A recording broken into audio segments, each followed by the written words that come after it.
La iglesia de Santa Clara se inaugura casi que 20 años después del convento, o sea, cuando las monjas se trasladan al convento, aún está en construcción este espacio, tanto así que ya les tocó crear como una pequeña capilla en su convento mientras se terminaba de construir este majestuoso lugar.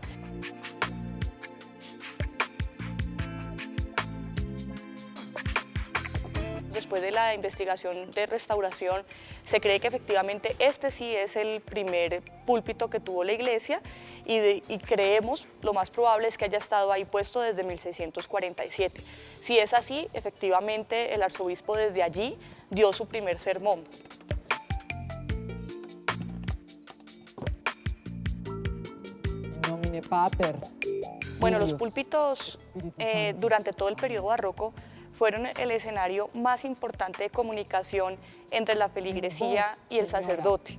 Están ejecutadas las primicias. El único momento dentro de la misa que se hacía en español, es decir, en el momento en que la mayoría de los feligreses podían entender lo que el sacerdote estaba diciendo, era cuando el sacerdote por primera vez giraba, miraba a su público y ascendía hacia el púlpito por las escaleras.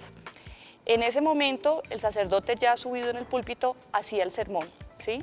El sermón solamente se podía hacer en ese lugar. Cum effet desposata mater Jesu María Joseph. No solamente se abordaban temas religiosos, sino que también se tocaban temas políticos. Se daba la noticia sobre el fallecimiento o coronación de un nuevo rey, se daba la noticia sobre la llegada del nuevo virrey. Entonces se convirtió casi como, podríamos decir, una especie de noticiero de la época, ¿cierto? Donde la feligresía podía darse cuenta de lo que estaba pasando tanto en la península como a sus alrededores aquí en las colonias americanas, gracias a lo que decía el sacerdote.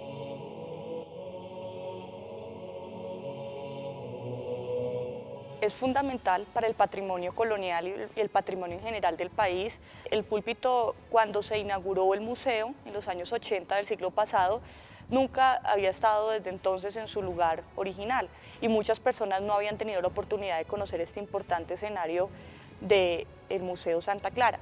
Entonces, restaurarlo, volverlo a ubicar en su lugar, es contextualizar ese espacio y de hacer entenderle al público que viene al museo cuál es la importancia de ese púlpito en una sociedad colonial, ¿no? O sea, que podamos hacer conexiones con el presente y entender cuáles eran los medios de comunicación de la época, cómo se daba cuenta de lo que sucedía en Lima, en México, etcétera, pues era a través del púlpito y a través del sermón, de las palabras del sacerdote. Entonces, entender eso, cómo se comunicaba una sociedad anterior, nos puede ayudar a explicar un poco cómo han avanzado los medios de comunicación en nuestra sociedad.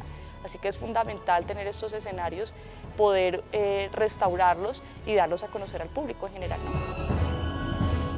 Los esperamos con todo el equipo de trabajo, están las puertas abiertas y para que disfruten y se deleiten de la belleza barroca presente en esta joya de nuestra arquitectura y de nuestra cultura colonial.